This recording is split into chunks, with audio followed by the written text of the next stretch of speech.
Alright, I don't know if this is working. Yeah, it broke it broke again.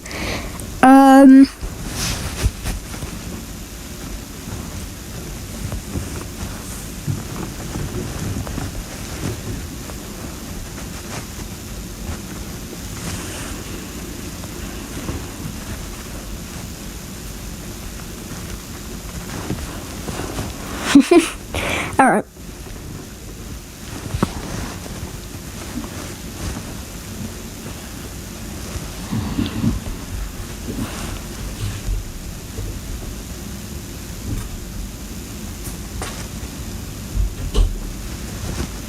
Alright, wait, am I live? I don't know, I'm gonna check.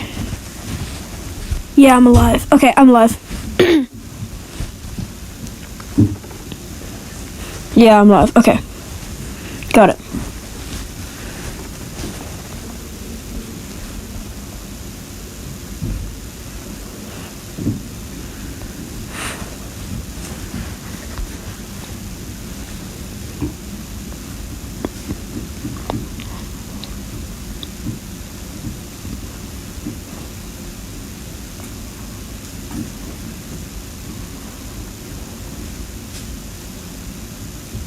Wait, can you guys hear me?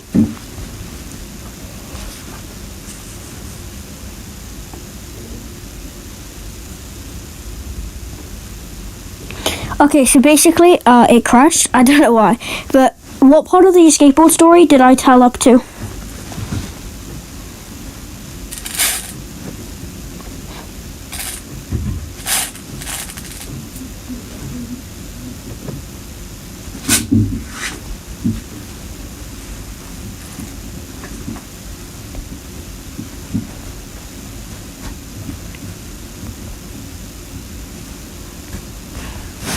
Okay, wait, so let me just tell the skateboard story all over again. Basically, what happened was, is my mic muted? No, okay. So, what happened, alright, yeah, so a few days ago, I was riding my skateboard with, like, one of my friends, and I was trying to, like, build up my confidence going down slopes. So I went down a hill, and what happened was there was a little rock. I'm okay, I just want to say I'm okay. And basically, what happened was, I went down it, I hit the rock, and I jumped. I landed on the ground fine. I had a few scratches, but I'm alright. And then my skateboard was upside down, sliding across, and a little bit of the middle grip tape was on my shoe, and the back grip tape was like fully like wooden. In fact, let me get it. I'll show you guys. All right, so basically, I've got my skateboard. Is this the camera? Yeah, this is the camera. Basically, that's the damage. The middle is like, it was on my shoe, and then like the back of it is just fully like damaged. But I'm okay. I just want to say I'm alright. Just the skateboard, it's a little bit damaged. It's alright, but I'm getting stronger grip tape, and I'm getting like stronger stuff for it soon. But yeah, no, that's what happened.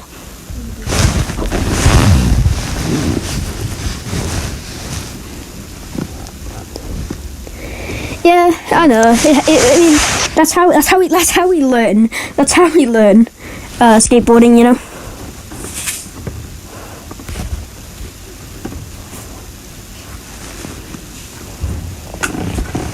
All right, should we get to reacting to some? Yeah, should we get to reacting to some Reddit stories?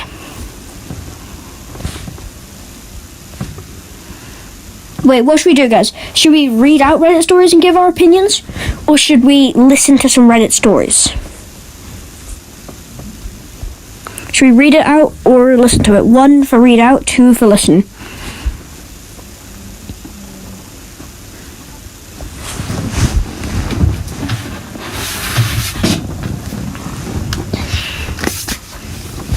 What's the damage, guys?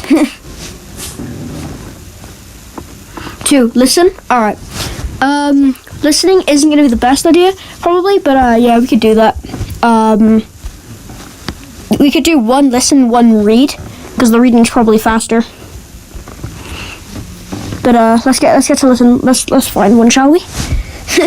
Let's go and find me one. Yeah, that's what I'm gonna be doing. Listen and give opinion, then you guys can give yours as well. Alright. Okay, this one's called Stepdad Tried to Steal My $4 million US dollar inheritance, so I made him homeless. Let's listen, shall we? Put the volume to max.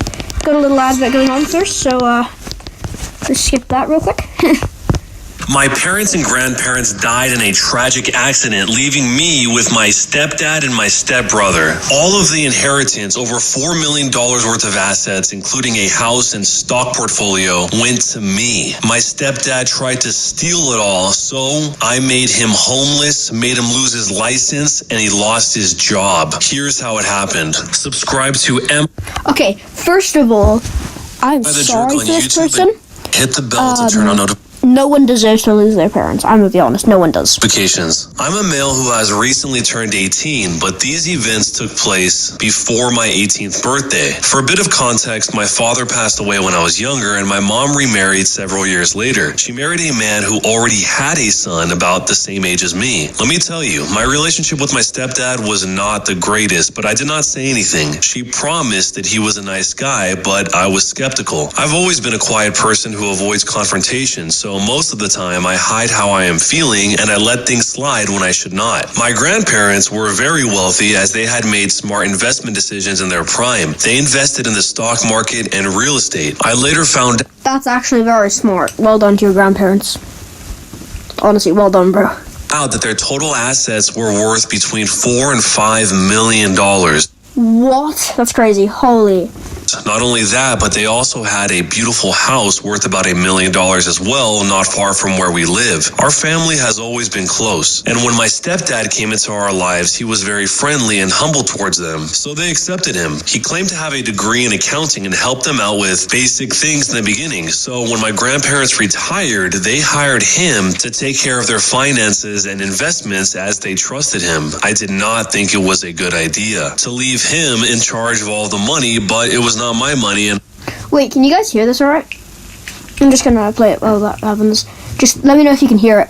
I was just a kid, so I did not say anything. My stepbrother Brian and I did not get along at all. He was a spoiled kid from the day that he came to live with us. He was a bit of a bully and mean to my mom, giving me more reason to dislike him. While his dad was intelligent, he did not inherit the brains, unfortunately. He was Yeah, that's unfortunate. always getting bad grades despite his dad enrolling him in classes and begging me to help him out. I found it unfair that when Brian would mess up at school, his dad would take him somewhere to make him feel better. But when I achieved something at school, I got no such treatment. This was the reason I spent more of my time at my grandparents' house. They were still very sharp in their old age, and they would give me life advice on how to save money, etc. Brian only came to their house to lounge in their pool and ask for money, so he never bonded with them. My mother and I got along well, but we became less close when she got married to him. I did not agree with my stepdad on most occasions, but my mother had changed after the wedding. She was always trying to make him happy and get Brian to accept her as his mother. I am so sorry to the OP in this situation. OP is original poster, but that sucks. I haven't had my mother in my life since I was about 5, so I understand how this person's feeling. I live with my father, but basically, this sucks, to know that your mother's, pushing away from you and going to someone else. I feel so sorry to this dude. Kept on asking me to try and get along with my stepdad because she swore he was a good man. But all I saw was a shady guy. Even then, I knew that he would screw us over at some point. It wasn't like I didn't try. He would act like he was on my side sometimes when he would want to butter up my mom or my grandparents sometimes. But when he was not manipulating me, he ignored me. As the years passed and I became a teenager, our relationship got so strained that I ended up hating him, and he bullied me subtly. He would make small jabs about how I did not have a girlfriend, etc. But when I told my mom, she said that he was just concerned about me, as if. When I was 17, my grandparents decided that they wanted to go on a trip overseas for a while. They would be gone for a few weeks, but they promised. To be honest, I don't have a girlfriend either, mainly because, I just don't trust anyone, because it's just, it's scary. Don't get into dating. Find someone that truly wants you for you. That's what I'm trying to look for. Be back soon. I wanted to go, but I still had school. My stepdad also did not go because he said he was busy with work and it was a critical time for the stock markets. My grandparents were not his only clients and he occasionally helped other companies and individuals. Brian did not go as well. So I was left behind with my two least favorite people. Brian left me alone most of the time because he had free reign without my grandparents who have always tried to set him straight and discipline him. I kept in contact with my family for the duration of that time. Bro, what? I mean, I understand where the family's coming from, but how do you not see this? I mean, then again, it is not noticeable, I'm gonna be honest. I wouldn't have seen this coming, but dang, I feel bad. That they were there, but I could not always get a hold of them because of the time zone and the lack of service. Now, I do not know if it's a sixth sense or something, but I can get anxious about something and feel like something bad is going to happen, and most of the time it does. Bro, that is so relatable. Why is that so relatable? Hold on. I could not get a hold of any of them for 2 days in a row, which was the longest I had gone without talking to them. I asked my stepdad about it, but he told me to stop worrying. They were just traveling and they would be home soon. It was around the days when they were supposed to be coming back, but I just kept on trying to reach them, even though he thought that I was being paranoid. All the calls went to voicemail and the emails were not responded to. I called up the hotel they were staying in, but I was told that they had checked out 2 days ago. They couldn't give me any further information though because What? Wait, so they haven't heard from them in like 2 days? Yeah, I think they are. What? Oh my gosh.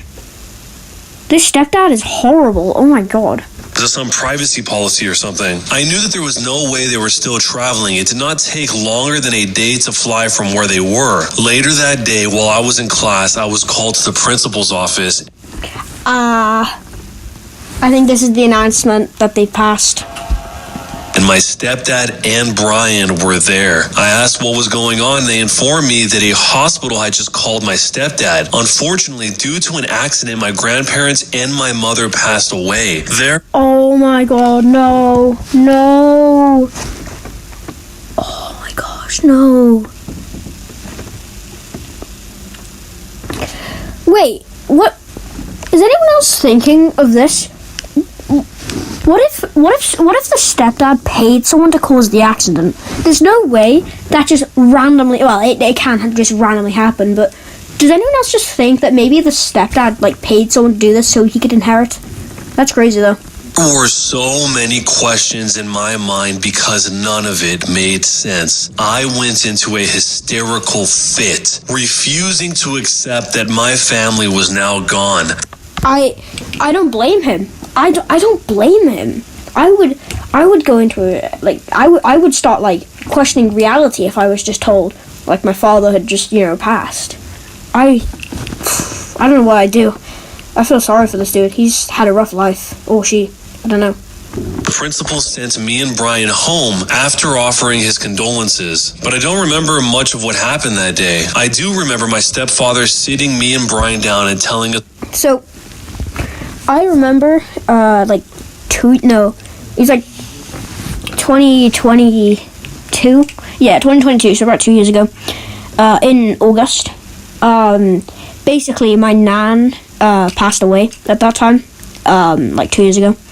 And what happened was, this actually, is a true story. And when I went downstairs, because it was 2 a.m., my dad was there, my brother was there, crying. I asked what was going on. And when I found out, I was like, no, there's no way this is that. There's no way. They have to be pulling my leg. No. Then it was revealed that, yeah, that actually happened. And, yeah, I understand what this guy's going through. They're probably, questioning everything at this point. What's happening?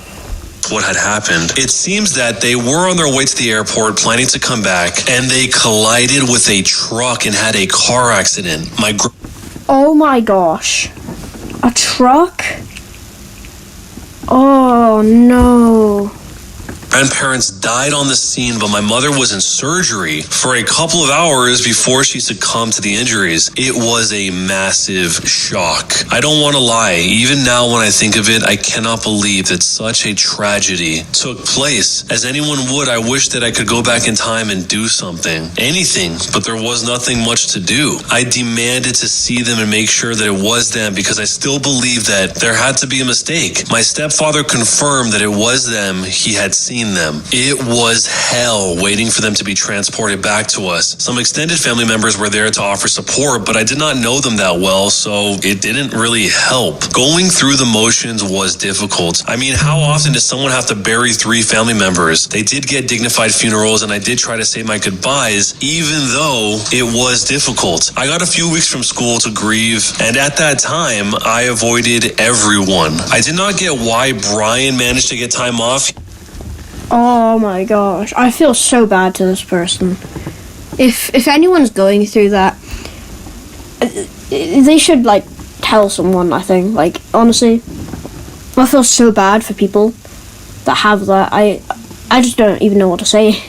Good luck in your life. Have fun, bro. Just stay safe. It was never close to my mom, and especially not of my grandparents, but that is beside the point. Soon enough, the matter of the estate had to be discussed. My mother did not have a lot of assets. She had a simple office job and did not always concern herself with having too much money. She had sold our house when she got married, so that all that was left were some savings that were divided between the 3 of us. I had not been expecting anything from my grandparents. I just assumed the property would go to some distant family. I'll just continue listening.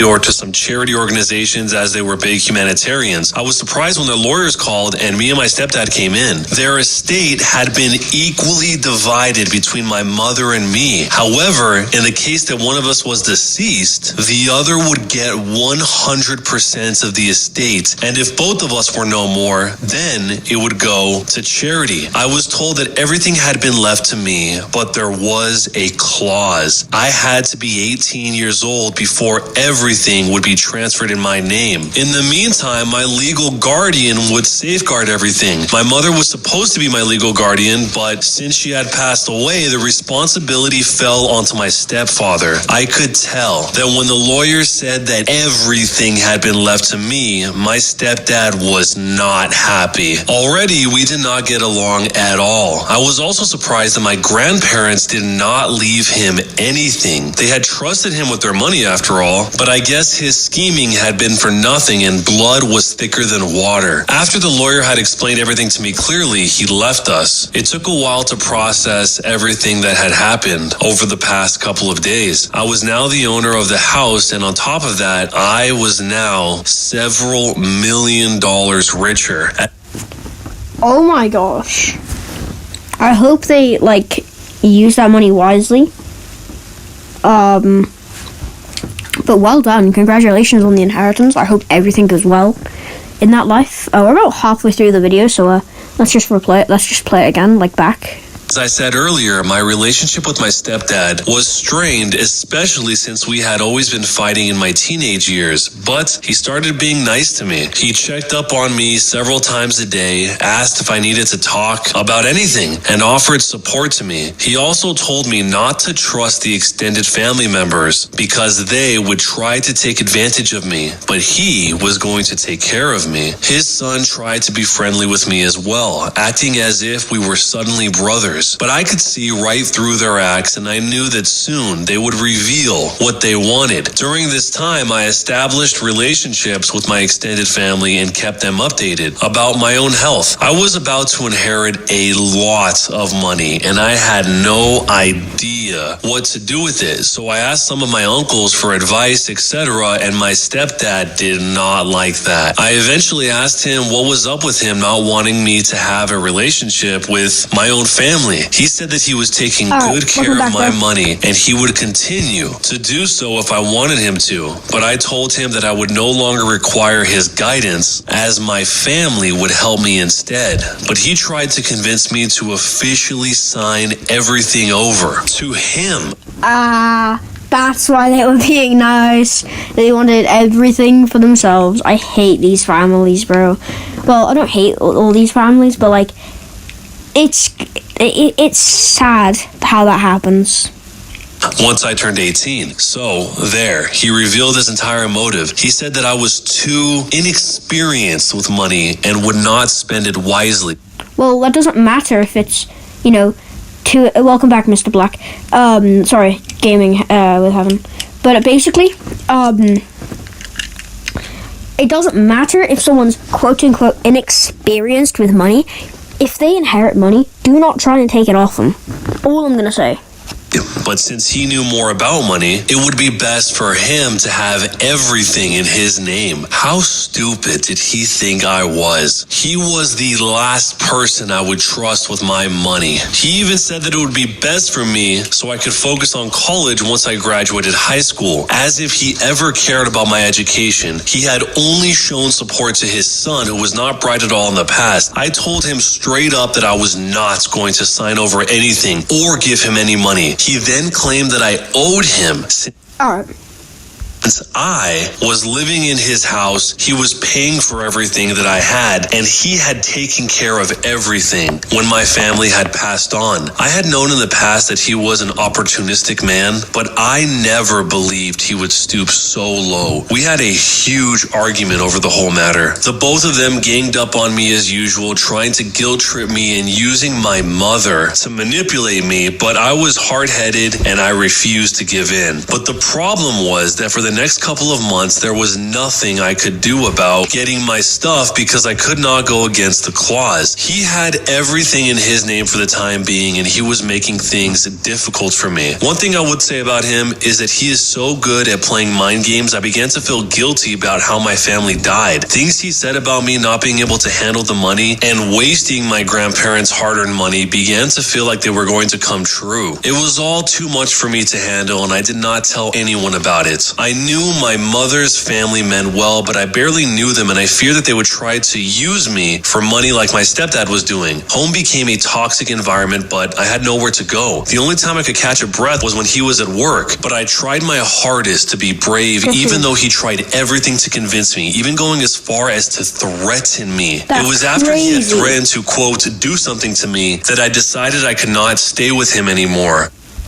Oh. Yeah, you made the right move getting out of that. Oh my gosh. I left home and stayed with a friend for the... Okay, honestly, that is crazy. Like, pause it there while the advert's playing and, like, volume down. But that is absolutely what... How could anybody do that? Like, oh my god. That is, like, inhumane. I just don't understand. Anyways, let's get back to it now the advert's finished.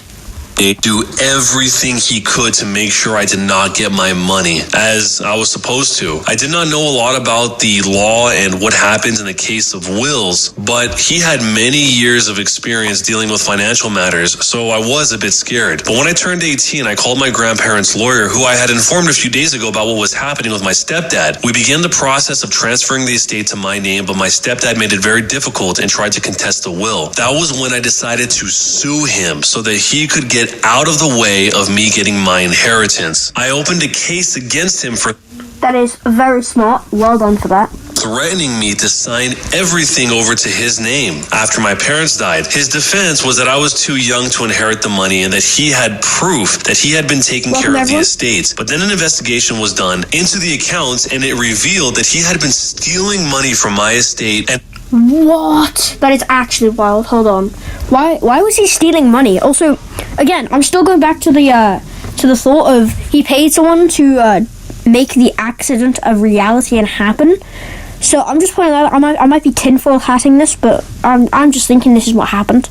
putting it into his account, which was fraud. I learned that he was only allowed to use money for necessary expenses and not squander it on expensive clothes and gadgets. Not only that, but he was also letting his son spend my money for all that time. I won the case and I got my inheritance. He also had to give me back all of the money that he stole from me. Not only that, but he also had to cover all the legal fees. The money was so much that he had to sell his house and car along with all the things that he bought with my money. I also kicked both of them out of my grandparents' house and told them to never come back again. What he did was very unethical and is licensed to practice.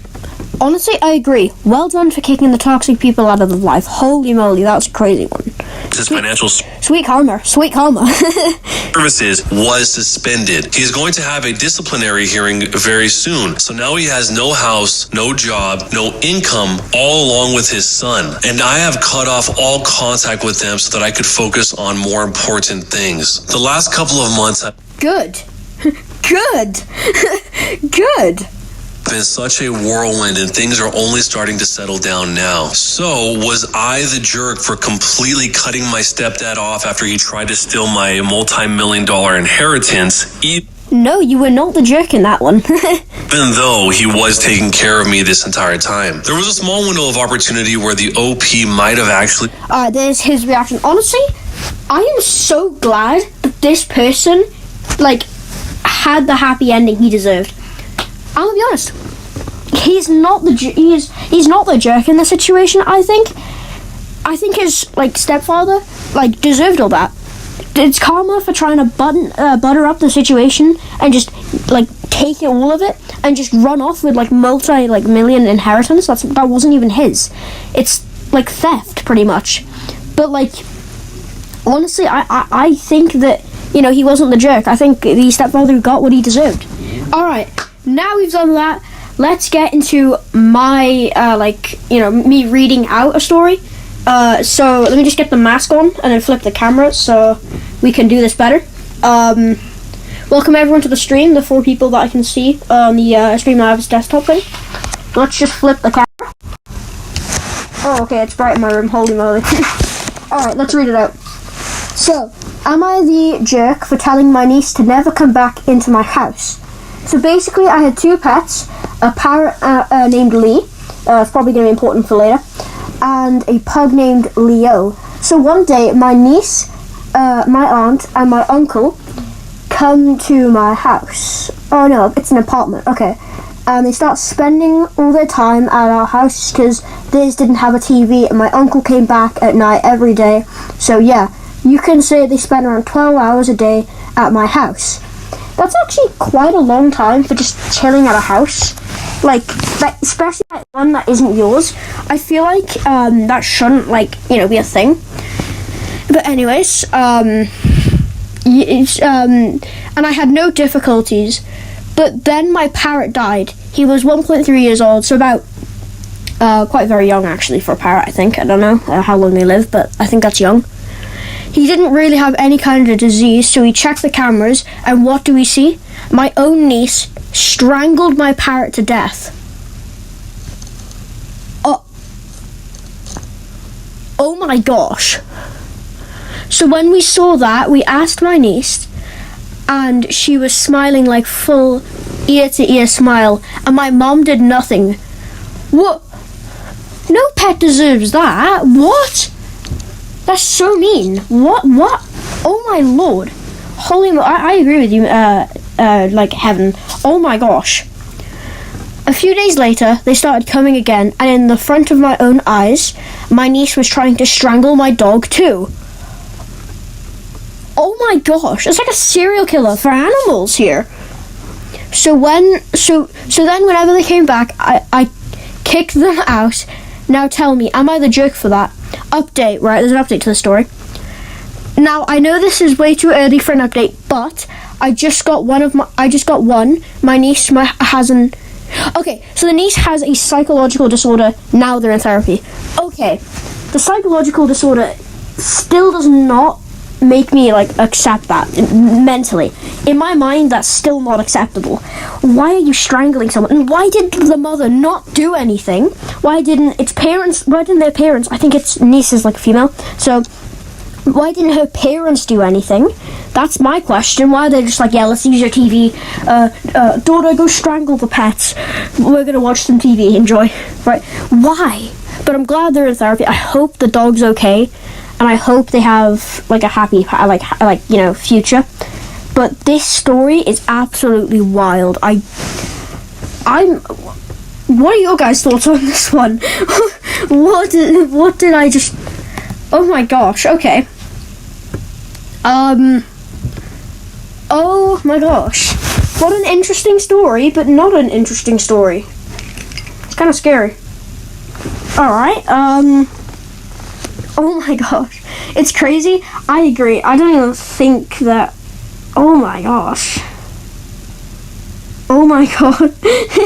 What? Okay. That. Alright. I don't even understand.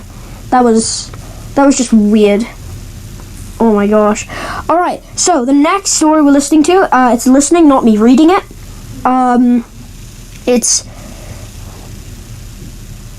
Yeah, I turned my camera around, and then it just didn't work out, so I turned it back around. I just didn't want it. So, the next one we're listening to is, let's just find it. I want to make sure it is. Okay, so we can either listen to the first one, which is entitled Mother Stole All My Birthday Money and Refuses to Give It Back, or we could listen to another one that is, so just type 1 for that one, or type 2 for, like, parents tried to force me to change my daughter's name. Before we start, yeah, what do you need?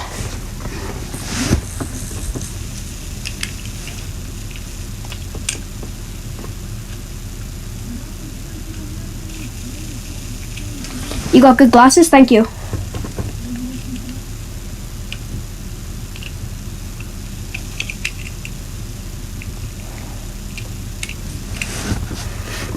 Alright, chat, type 1 if we want to listen to the first one, or type 2 if you want to listen to the second one too. Alright.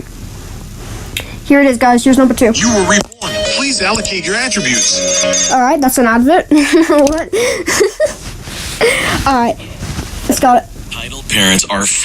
My entitled parents are forcing me to change my daughter's name, and I could not be more upset. My entitled father called a couple of days ago and demanded that my daughter's name have my maiden name. For context, I'm ethnically Filipino, but I am a second-generation immigrant, as I immigrated when I was 6 years old. Filipino tradition is such that the child's middle name must be the mother's maiden name. For example, if my mother's maiden name was Smith, my middle name would be Smith.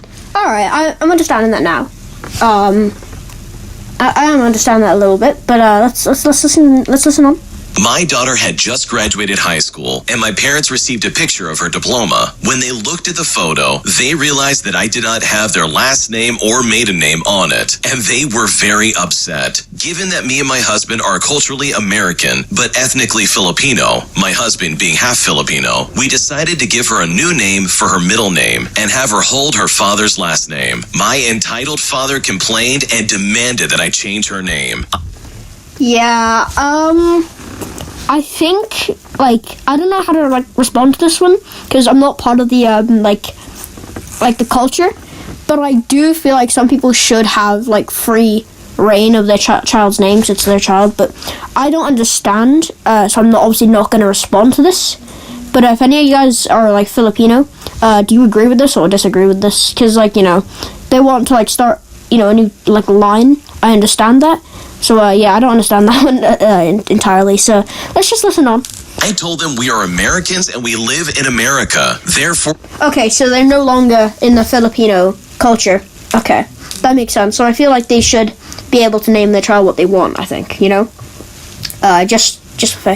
You know what, Phil? Yeah, it's alright. Not many people that watch my channel are. But if you know anyone, just ask them.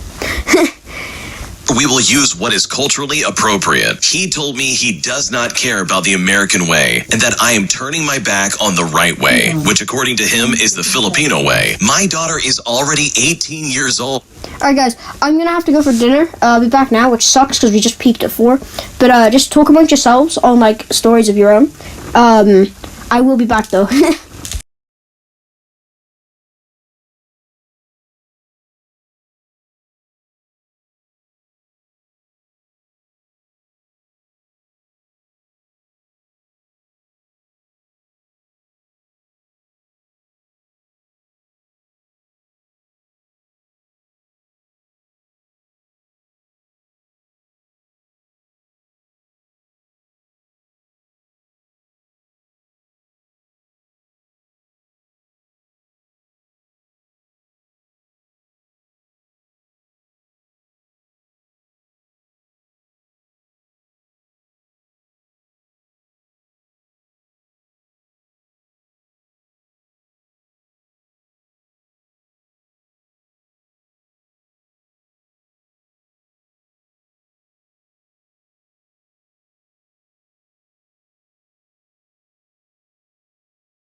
Alright, I'm back.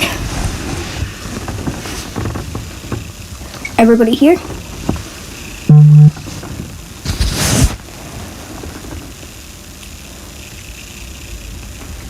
Everyone here. Oh, personally, I think regarding her name.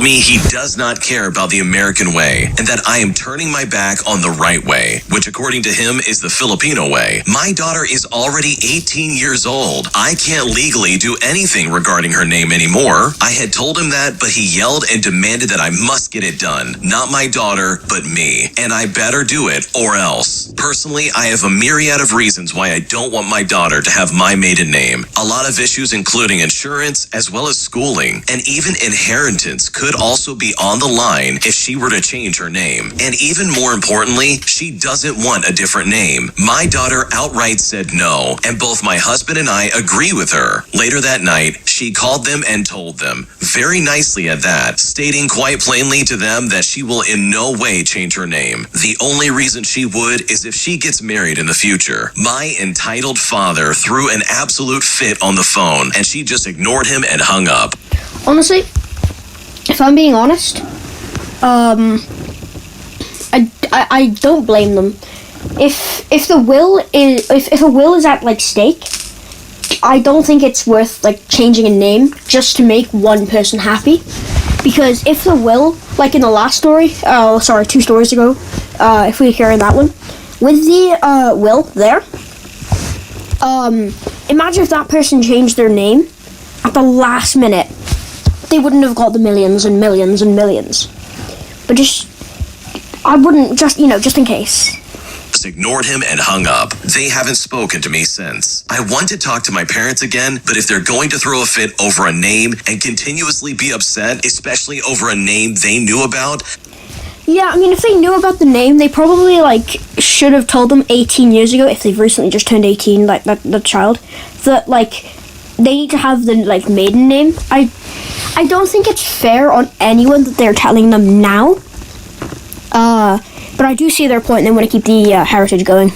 Then I will cut ties. I honestly hope they get their act together. How weird can you possibly get, to be completely honest with you? Because they knew about this middle name issue for 17 years? Unless somehow they were just not involved or didn't know anything about this kid. That's what I was saying. That's what I was saying.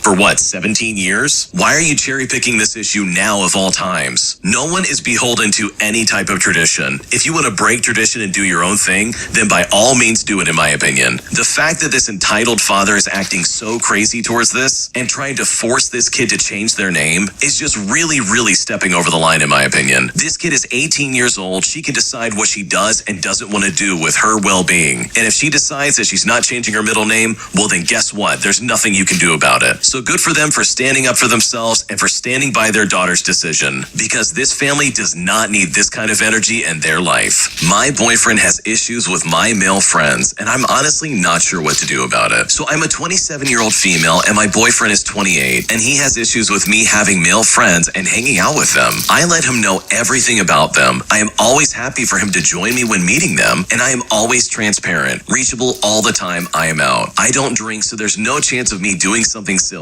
I don't usually hang out with. Yeah, it's fair. If you're gonna have friends of the opposite gender, and you've got a partner who's a bit sketchy, I feel like reassurance is probably the smartest thing to go. If you're trying to play oh, nothing's happening, then they're gonna start assuming something's happening. If that makes sense. And basically, I understand the whole point of this, but yeah, I do feel if they give you so much evidence that nothing's happening, obviously try and push and try and dig in a little bit secretly. If you really suspect there's a lie going on there, but if there's no evidence of a lie might be going on, do not dig. There's no point. You might not find anything. Male big gatherings. Usually hang out with male friends one-on-one late into the evening, but I do often meet them after work, so between 6 o'clock until 10 o'clock. Sometimes I will organize big gatherings, which... I mean, then again, if you're going, like, if you're gonna organize a bunch of gathering, like a big gathering between a bunch of people, I do understand that, you know, some of them are gonna be male, but again, reassurance and trust would probably help your case there. Maybe, like, try and invite them to the gatherings, you know, just to, like, make it simple. may go late into the night, and most of the time, it's just mainly guys. Just because I have always had more male friends than female friends, despite having put effort to change things. The past several months, my boyfriend has been very busy, so he cannot join me, but he usually does not like hanging out with my friends much anyways. Most of my friends that I tend to meet one-on-one, I have known for quite a long time, so we essentially respect each other and have each other's back. I won't hang out one-on-one with the new guys I have met unless it's for some kind of sporting event. So I'm kind of wondering, is this common among other men? I am a very extroverted person, and I would love to have more female friends. And usually when a male friend of mine gets a girlfriend, I tend to try and make that girl my friend as well. I am not sure what else I can do to make my boyfriend feel comfortable, and I am not sure why he has these issues with my male friends. Yeah, I'm with the OP on this one. I don't understand why the boyfriend's a little bit, more hectic. I understand if he thinks that something might be going on, but if there's, no evidence and they are showing you that there is no evidence of that happening, or that it's just clearly, not a possibility, then I just think you need to chill out a little bit more. But that's just my opinion. What do you guys think of that? I've asked him to explain, but he doesn't really say much besides, if you're this type of girl, I don't think we can work out. I don't get what type of girl I am and why having male friends and hanging out with them in any way defines my value as a woman. What should I do? It sounds like your boyfriend is very insecure.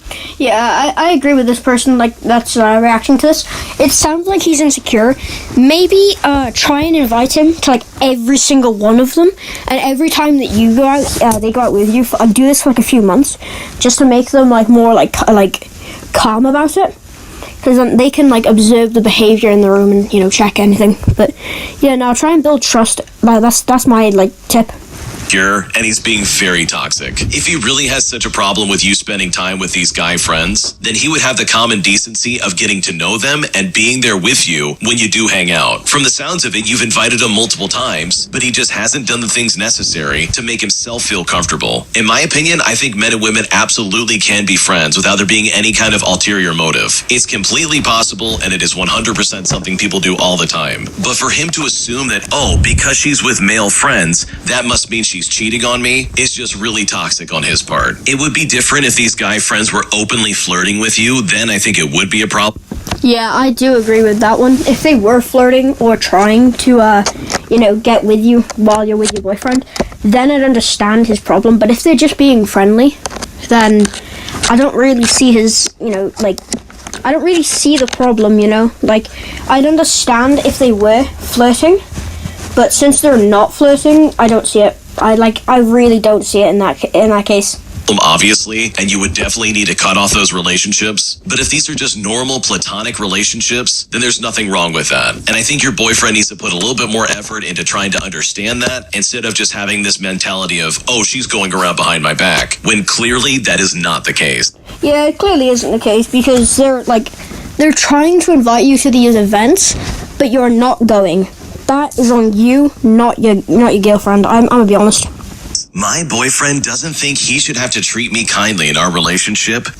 Alright, instantly. This one, yeah. Treat everyone with kindness in a relationship. A relationship should be built on trust, happiness, and everything nice. It shouldn't be just constant conflict, because that's just not a relationship. Honestly, I'm at a loss for words. I'm a 22-year-old female, and my boyfriend is also 22, and we have been dating for 8 years. Recently, we have been arguing a lot, and I decided to have a talk with him about how I've been feeling. He expressed to me that he is upset that we have not been intimate as much as we used to. Yeah, again, I think that's a main problem with you.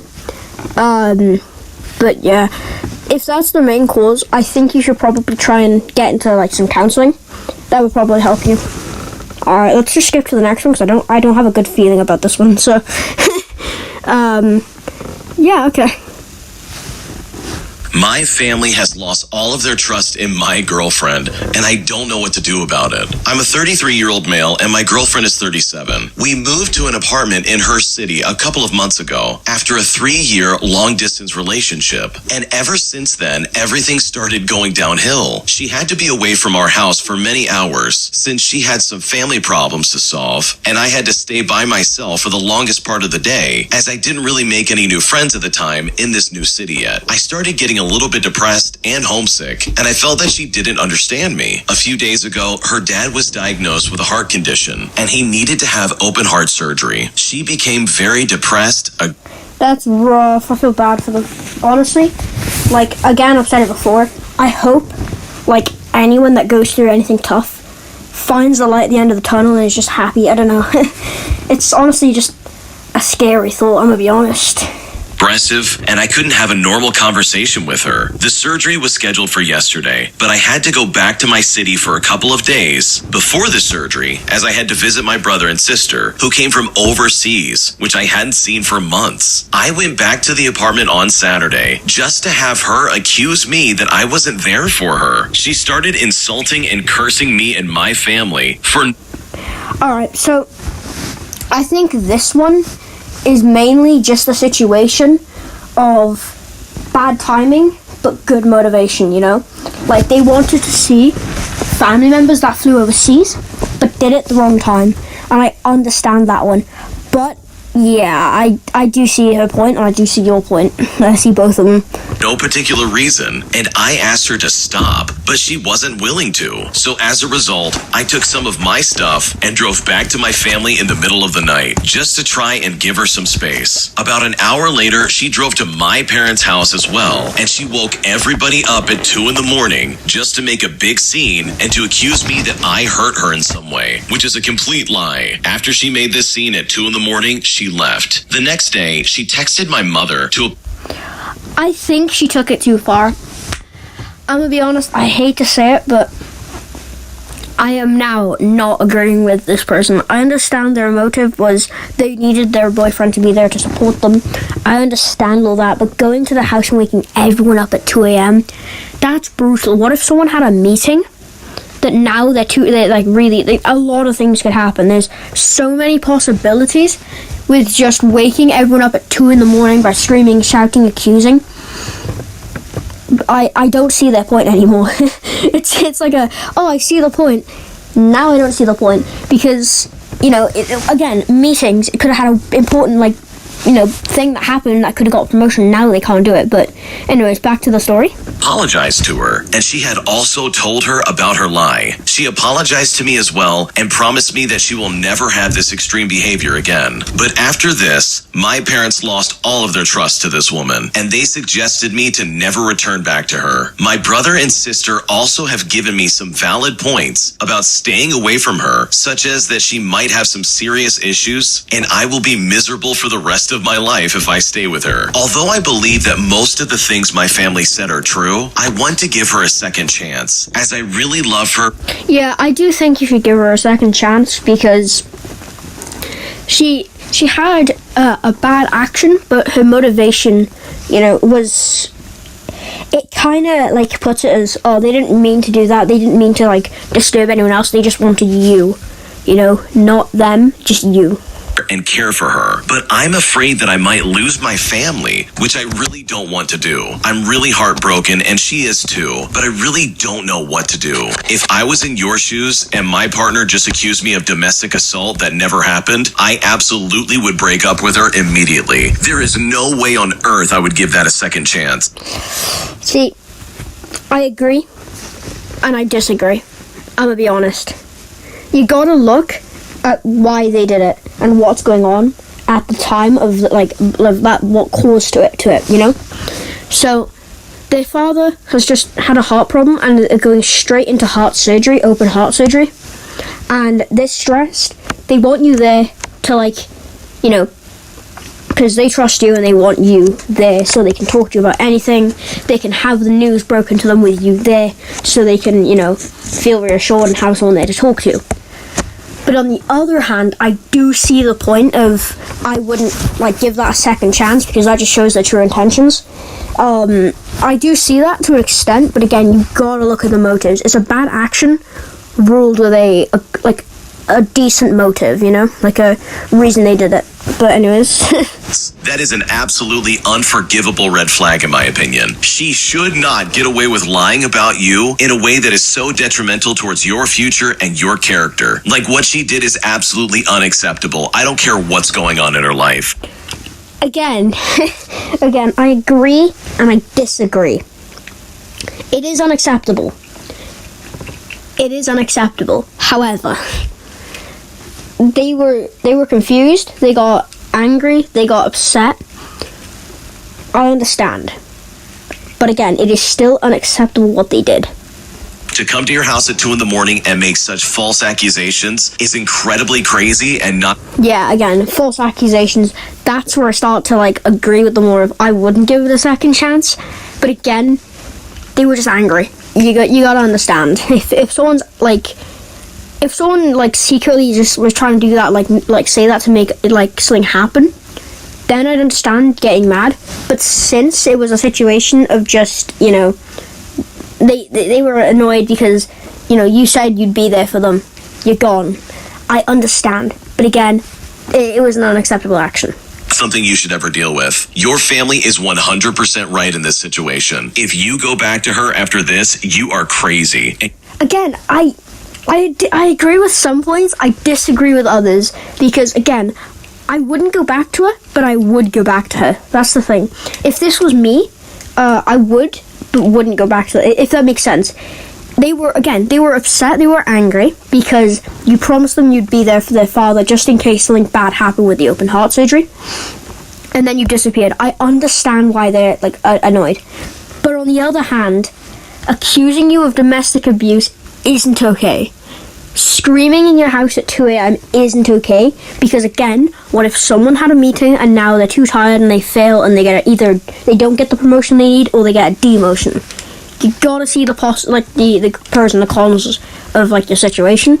But I do agree and disagree. And honestly, the family was right for just not trusting. I wouldn't. If my son was doing that, then I wouldn't trust anyone. You really will lose your family. If I was a member of your family and I saw this happen at 2 a.m. and you still went back to her to give her another chance, I would think less of you and probably not talk to you again. Because Again, I do and don't understand. This is mainly just half of me split. that's honest. Like, the more I listen to this, it goes from 50% would to 25% would and 75 wouldn't. You know what I mean? But yeah, it's understandable. this woman is going to ruin your life. Like, literally almost everything else is forgivable in my eyes. But the fact that she tried to accuse you of assault is absolutely crazy to me. So in my opinion, I think the writing's on the wall, and if you were smart, you would get away from this crazy lady while you still have the chance. Yeah, honestly, I do agree. Now I'm starting to think maybe they should just get out of that relationship. It's not safe for them. I wouldn't trust it. But yeah, let's get to the next story. And it is entitled Mother Demands That I Give My House to Her Because My Sister Is Pregnant.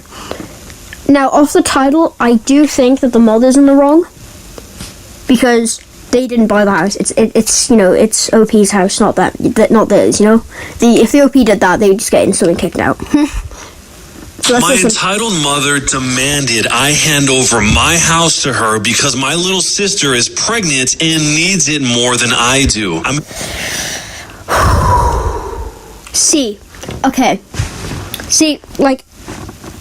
I don't agree, right? Saying that someone needs their house because they're pregnant and they need it more than you do instantly makes someone not want to do it. I'm gonna be honest.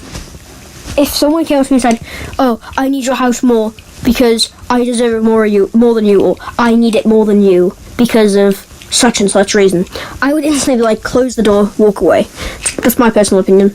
31-year-old male, and I have a 28-year-old sister that has honestly been the golden child to my mother, but not my father for as long as I can remember. My parents divorced when I was a teenager because my mother cheated with an old high school ex-boyfriend. Oh, so Family drama rift. Okay. and has always been controlling, manipulative, and narcissistic. And sadly, Yeah, your father was probably right to split ways, but, you know. Also, if you guys want to give your opinions, leave a comment on the stream. I will, obviously react to your comment and give my thoughts and, try and hear out your thoughts. Yeah, anyways, just comment. let's get back to listening. my sister was like her little mini-me. Our mother also seemed to believe that she had total authority over me anytime she so much as snapped her fingers. She'd snap them and order me around like a dog. It was demeaning. And my sister always backed her up too, so no surprise, I went to live with my dad full-time after our parents split up, while my sister stayed with my mom. The two of them were very alike, and both pretty much stopped speaking with my father unless it was about money. Though I'm more like my dad, my father was very business-oriented and started teaching me how to do his line of work as soon as I was 16. I got pretty good at it, and after 12 years of working for my father, I was made a partner in his company. Things were great, but then about 8 months ago, tragedy struck. My father had become somewhat immunocompromised due to being a heavy smoker for much of his life, and he died at only 60 years old after he caught C19. I met my mother and sister for the first time. I feel bad. Losing someone to that. I feel bad. I really do feel bad. I hope everything goes well in your life.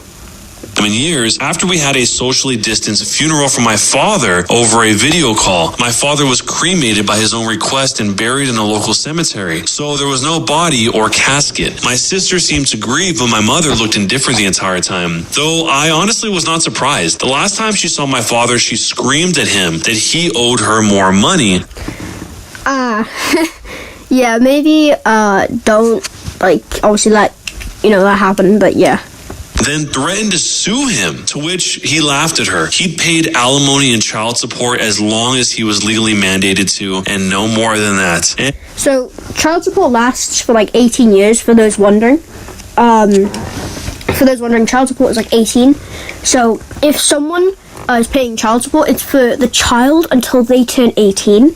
So, if they have two children they've got to pay child support for, one's 14 and one's 12. So for the first child, the 14 one, they'd only have to pay once a month for 4 years, but these 12-year-old one, they'd have to pay once a month for 6 years, if that makes sense for anyone wondering what child support is and how it works. And he even put $30,000 towards my sister's college fund, but What a legend. 10 years after the divorce, he was no longer legally required to send my mom money anymore because of a judge's ruling. Yeah, honestly, lucky that happened. Otherwise, they could be demanding more money, take you to court, get more money, and to squeeze every inch of pennies out of you, And she's by no means broke. She works at the same job she has had for nearly 3 decades, fully owns the old family home we used to share, and even rents out 2 of the rooms in it to Airbnb regularly. She's by no means hurting for money. Sometime after the funeral, my dad's will was read. Apparently, he figured that if his heavy smoking didn't eventually do him in, something else would. And he even joked about it in a pre-recorded video. He pretty much willed everything to me. Honestly, I feel bad for you for losing your father, but at least there's light at the end of the tunnel where you can be happy and you can do something for your dad in memory of him with the money. Don't blow it on something that is probably going to be terrible. Use some of it, save a lot of it though, but use some of it to do something in memory of him, maybe get something that he really wanted his entire life and put it in your house. But don't blow it all, save most of it, because, you could have a use of it in the future. But honestly, this person is such a great... Your father is such a great person, because they paid for your sister's college fund, which is $30,000, I think it was. They paid child support to your mother, who was very rich, apparently, for some reason. They were lucky they got the judge to stop it. And yeah, I'm glad that you guys had some fun in your life, and I hope that you have fun for the rest of your life, his assets and most of his money from his business and his home. He left my sister a car, a 2015 Nissan Altima, and about $10,000 in cash. My mother only got $1,000 and a few other items she'd been claiming were rightfully hers since the divorce. Beyond that, I got the rest of it. And my girlfriend now lives with me in the house my father passed down to me. My sister pretty much went from finishing 2 years of community college to living off her boyfriend and only working part-time online for several years. And during that time, she got pregnant but suffered a traumatic miscarriage. I wasn't aware until after the funeral because we were practically no contact and no one else told me. When lockdown hit, her boyfriend's job started downsizing little by little, and eventually he was only able to stay on part-time, which hampered hers and his finances to the point he was finally telling her she needed to look for better employment as well, since he was trying to find a second job. And then she got pregnant. She claims her and her boyfriend were careful, but they call it her miracle baby. One evening, I got an unexpected knock at my door, and when I answered, I was unpleasantly greeted by both my mother and my sister. They both walked right in without even asking and made themselves comfortable in my living room. My girlfriend and I shared a look of confusion, and I asked why'd they come by. My sister was giggling, looking all over, opening doors, seemingly giving herself a tour of my home. My mother had just plopped herself on my sofa and snapped her fingers while demanding a cold bottled water. My girlfriend got the water for her, and I asked what they were here for. My sister seemed all giddy and just ignored me to continue snooping around my home. And before long, I heard her yell from down the hall, "Mommy, it's perfect!" Yes, she still calls her mommy. My mother finally spoke up and said, "Well, I think it's time you did your brotherly duty." To which I was like, what? My mother then proceeded to say, "Now that your father has passed, this house should have gone to me since I was his only spouse, but you can still fix this. You make plenty of money and you could just buy a new house. Your sister needs this one so much more since she's the one with the baby on the way. But if you're determined on staying, you could just keep to one room and cover all of the bills until you decide to move out." Okay, no. That, I hope, sorry, clear my throat. I really hope that this person does not agree to that. I don't think they do, but if that is the case, I really hope they don't agree to that, because that would be absolutely horrible to, live in. Like, just imagine that. That'd be horrible. My girlfriend and I read enough Reddit to know exactly where this is going and how it would play out if I let it go on. So I guess you could say we were mentally prepared. I took a deep breath and stated out loud, "That is not effing happening. Yeah. Don't let that happen. Don't let that happen, please. Do not order me around, especially not in my own house. And yes, I make plenty of money, but like Dad, I'm gonna save it for when I really need it. Not that you care." My mother started snapping her fingers at me like she used to and started loudly stating, "Stop! I am your mother! You will do as I say because I brought you into this world and I'm the one in charge here." Yeah, no, I don't agree with that. Anyone who, says that, just to get something, monster, absolute monster. Don't use that against anyone. Honestly, it's so annoying. As far as you're concerned, I am God. That means when I say jump, you say how high. This house is rightfully mine, and your sister... Okay, can we just notice the bar there? But anyways... We'll live here. Consider this your formal eviction. But since I'm gracious, I'll give you 2 weeks to pack up your bags and transfer the deed to me. Isn't the house in his name, though? In the back of my mind, I'm thinking, this can't be real. But then I just grabbed my cell phone and started dialing. My mother quickly stood up and yelled, "What are you doing?" I retorted, "I'm gonna do what I should have done as soon as this started. I'm calling the cops to get you out of my house." She Good. started swiping at me and managed to knock my phone out of my hands. Then she proceeded to try and stomp on it, but I was quick enough to snatch it up before she could. "That is it. If you don't leave, I will force you out myself." My mother proceeded to slap me across the face, and I returned the favor twice as hard, backhanded. So much so I ended up knocking her back down onto the couch. She held her hand over her reddening and smeared makeup face in total shock and then yelled, "How dare you!" Okay, maybe you shouldn't have hit your mother, but yeah, I understand. You didn't want to take that.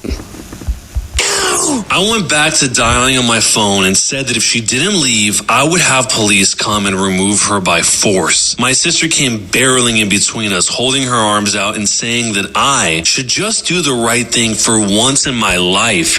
Yeah, the right thing is, like not letting you steal the house that was given him in a will.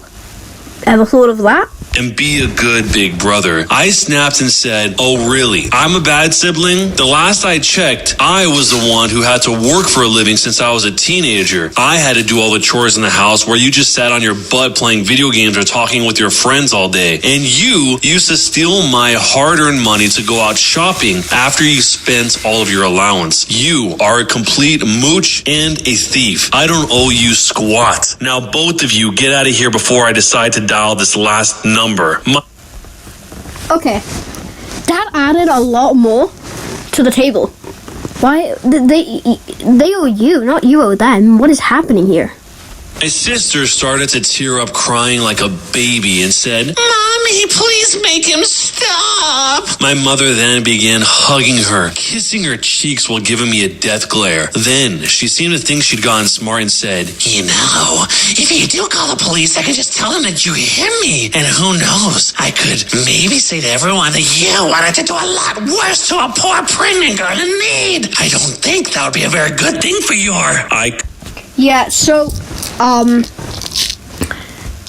the accusation there would probably not go well because, first of all, trespassing, anyone thought of that? The trespassing would probably make you, instantly lose that case. If not, the fact that you hit him first and there's a witness, I think his girlfriend's there, would probably still make you lose it. Cut her off with a raised hand and said, "Just stop. If you hadn't noticed, my girlfriend over there has had her phone out recording this."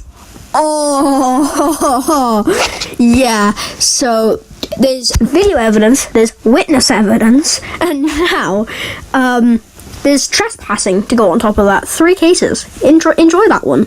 Entire time, and that means we have recorded evidence of you assaulting me first and openly stating that you'd lied to the police. I don't think that'd be so good for your reputation at your job or your little Airbnb. If looks could kill, my mother would have blew me up like a tactical nuke, but she quickly deflated and started dragging my... Yo, what's good, Mr. Black? Honestly, this mother is evil. evil.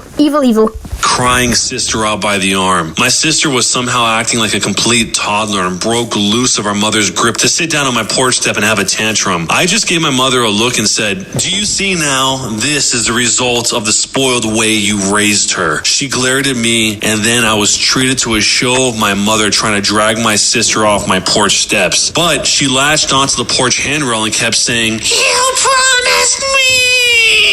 over and over again. I love the voice. The voice is awesome. I love the voice. So that's interesting. At a cackle and told them both from the door to never come back. My mother flipped me the bird and then went back to trying to drag my sister off the porch. It should have been get out of my house, period. Period means full stop. A few minutes, but finally she got my sister to get up and leave with her by saying that I am a cruel and heartless jerk who will go to hell for this. I laughed some more and said, "There's also a special place in hell for liars and narcissists who try to manipulate others to get their way." Yep. That's a fair point. Checkmate. Can you see my text? Yes. So when I'm recording on my iPad, I have all the widgets on my screen. So I see 2. On the left, I see how many people are viewing.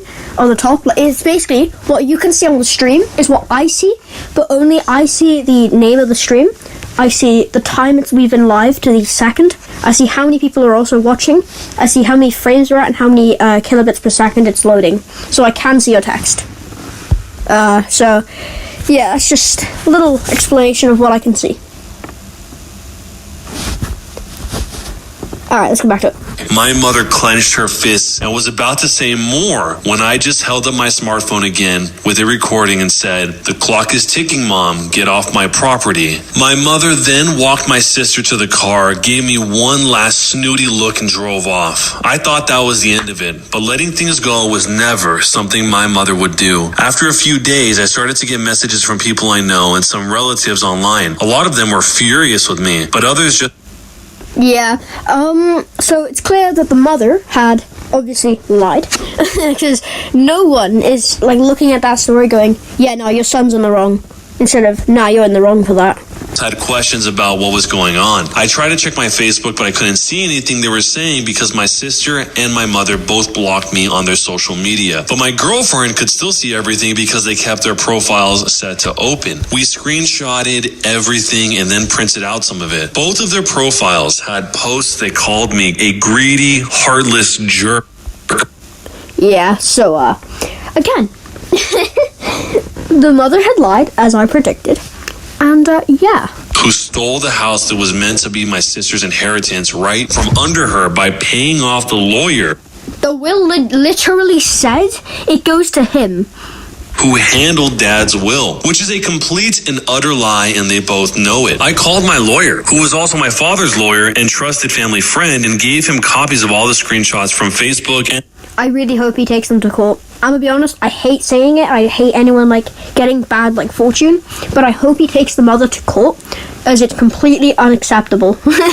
the video that my girlfriend had recorded the day my mother demanded my house. He wanted to just write a formal cease and desist, but I wanted to take it further than that. And he sent them a letter I told him to write via express mail that had to be signed for, so I know they got it. My mother called me in an absolute fury the same day the letter was delivered. I told her that if she and my sister didn't redact all the untrue social media posts they made about me and tell the absolute truth, then I'd send all the information I have to the whole family. I really hope that actually happens. I really hope she calls his bluff and then all the family realizes the bad stuff and then everyone else realizes the bad stuff and apologizes. The ones that were being, spamming him. Boss, and upload the videos we recorded of her online. And then I'd sue her on top of it. She called me unreasonable and that she just did what she did for my sister's sake. That's not unreasonable, and what you were trying to do was steal a house off someone who in a will was given to them, and your only excuse was a sister who had basically not done anything in their life to deserve the house. Was expecting a child. That's not really I understand if you asked for the sister to have a room, that would be more acceptable in my eyes, but just demanding she has the full house, everything, he's kicked out, that's not fair. That's not fair on him, period. Straight full stop at the end. And then went into a full-blown lecture reiterating her belief that my sister still needs my house more than me. I bluntly stated that I didn't care what she thought, and that if she didn't redact everything and tell the truth, then I'd make sure her career would be over. She begrudgingly said, "Fine, you win! Have it your ways, keep the stupid house!" before hanging up the phone.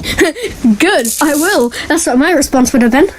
That very evening, all the lying posts disappeared from their profiles. I was unblocked, and my mother gave me and everyone else a halfway apology, claiming she jumped the gun with everything she said, and because she thought my sister needed my house more than me because she's broke and pregnant. But the house was rightfully mine according to my father's will, and she knew that before my father even passed away, so she had no right to try and claim it. As for my sister, she also apologized, but more or less just parroted everything our mother said, while claiming she just went along with her ideas. And then she blamed what she did all on our mother and her pregnancy hormones. I mean, let's be honest, right? I think the mother secretly wanted to be in the house as well. There's no way you're just trying to steal the house. Including, I think she just wanted another Airbnb, because remember, she owns a house, she owns another house, she owns 2 Airbnb houses, and she's really rich and wealthy. I don't know if you see where I'm coming from, but I think the mother just wants the house for an extra, B&B thing. Replies poured in for some time on both my mother and sister's profiles, many furious with them for trying to take my house. I got a lot of messages of sorries and my bads from people who previously believed her. I'm glad. I'm very happy for this person for that. But all it really did was show me who was more on her side to begin with, since they were all believing her nonsense so quickly. They were mostly people from her side of the family anyway. No one on my father's side believed her at all, and openly said so. My sister and her boyfriend ended up moving in with our mother to save money, but she put them in the basement in order to keep her Airbnb running. And my sister started to cry on social media that she can't live upstairs, and I'm pretty sure... Why are you putting it in the Airbnb house that you're renting? What? that the two of them were fighting with each other, because all my sister did after that is complain online, and my mother barely posted anything anymore because of the previous stunt that she tried. If you've made it this far, this is only part one. Part two... That's part one? Gets even more intense and crazy. It'll be up as the very next video, so if you haven't already, make sure you subscribe on YouTube with notifications turned on so you don't miss it, and hit the thumbs up as a backup. The first odd thing that popped out to me that was too obvious not to say something about was when the sister and the mother showed up at the OP's house, the brother, the only way that I can read into this situation was that the mother just straight up already told her it's a done deal, you're getting this house, and for some reason the sister believed that. So either the sister is so naive to think that regardless of who owns the house, that the mother has the power to take that property away from the owner and give it to her, or the mother just lied and made up some sort of reasoning as to why the house was rightfully hers. And the mother's plan was pretty terrible. She basically said, it's time to do your brotherly duty, and thought that he was just going to fork over this house that is a generational heirloom that the father put basically his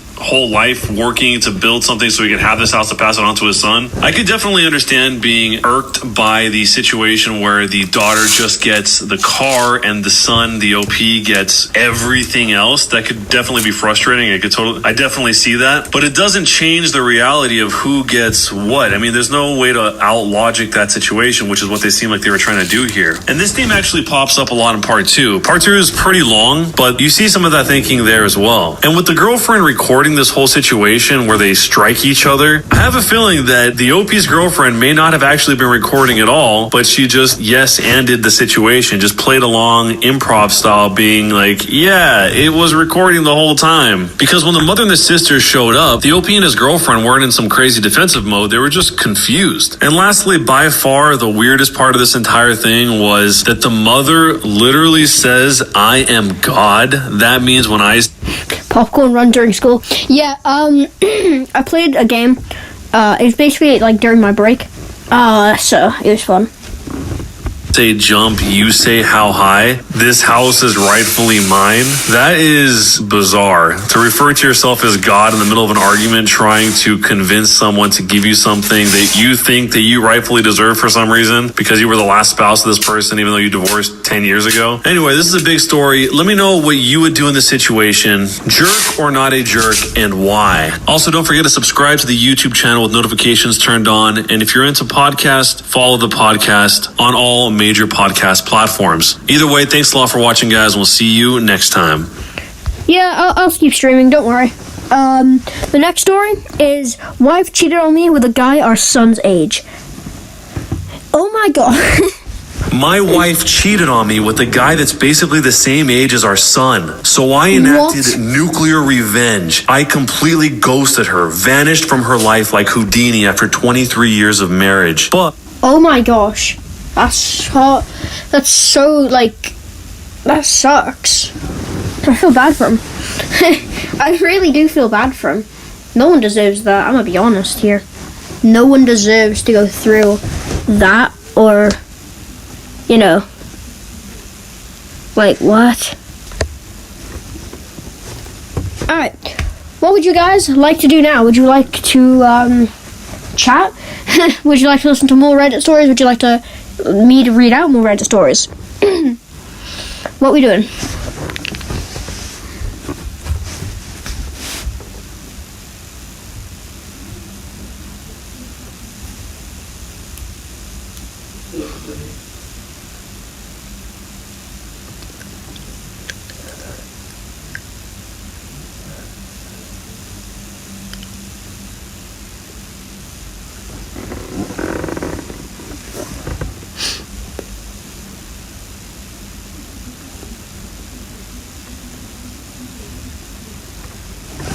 Wait.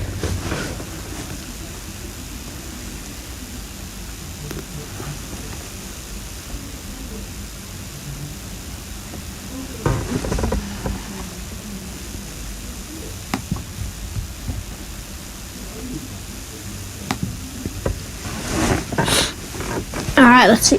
So basically,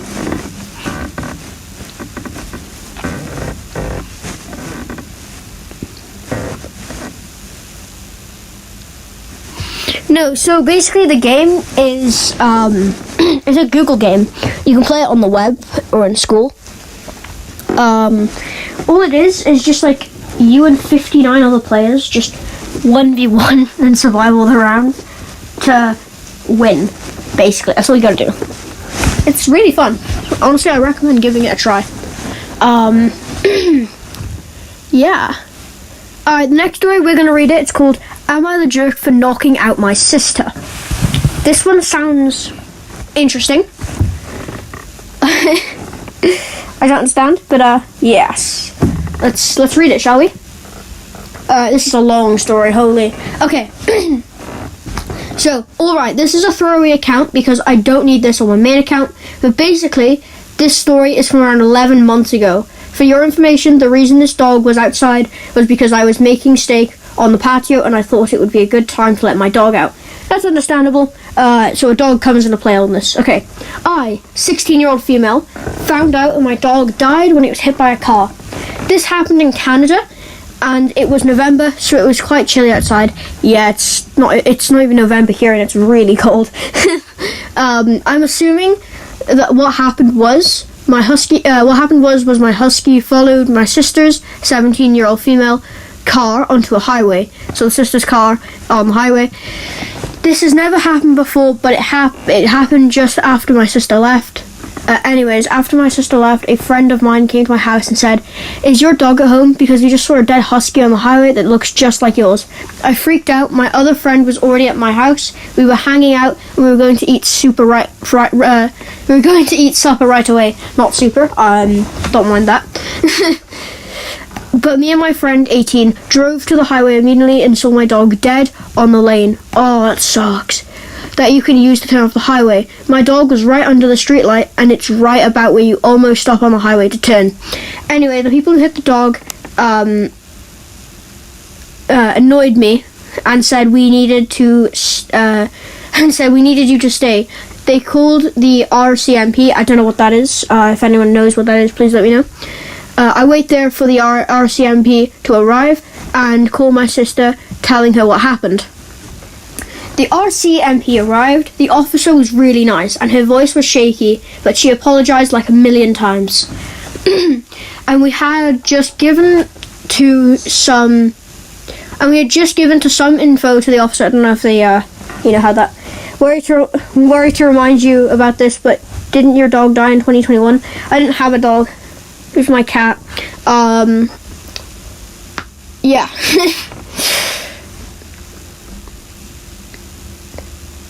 I forget what exactly, but it was quick. Then my sister arrives and I go to her car. She gets out of the car and starts saying while sobbing, Who hit her? I'm going to kill them. I swear I'm going to kill them."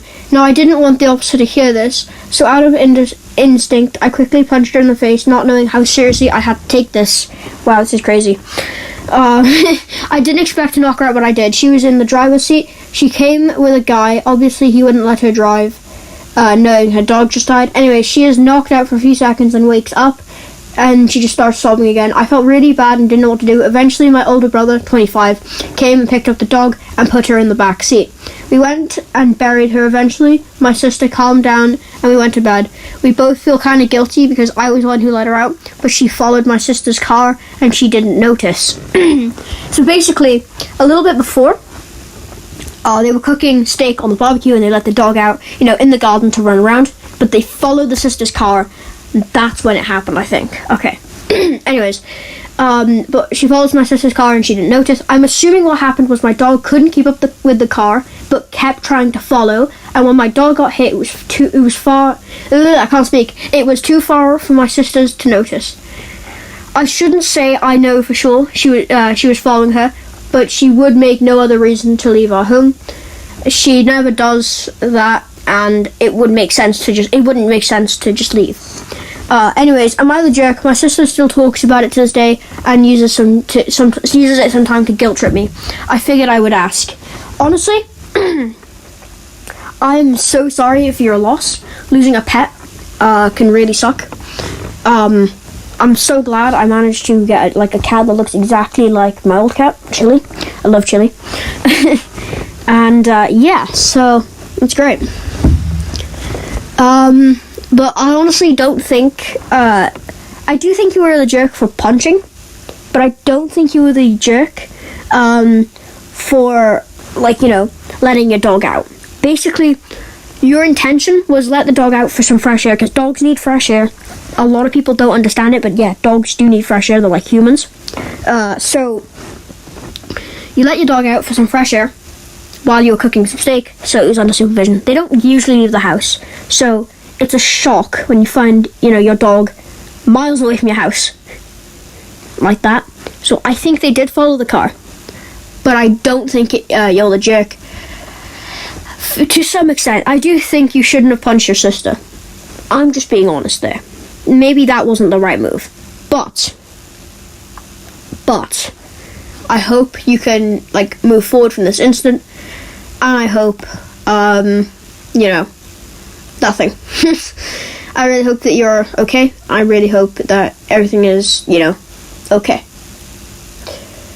Okay, so we've got another one,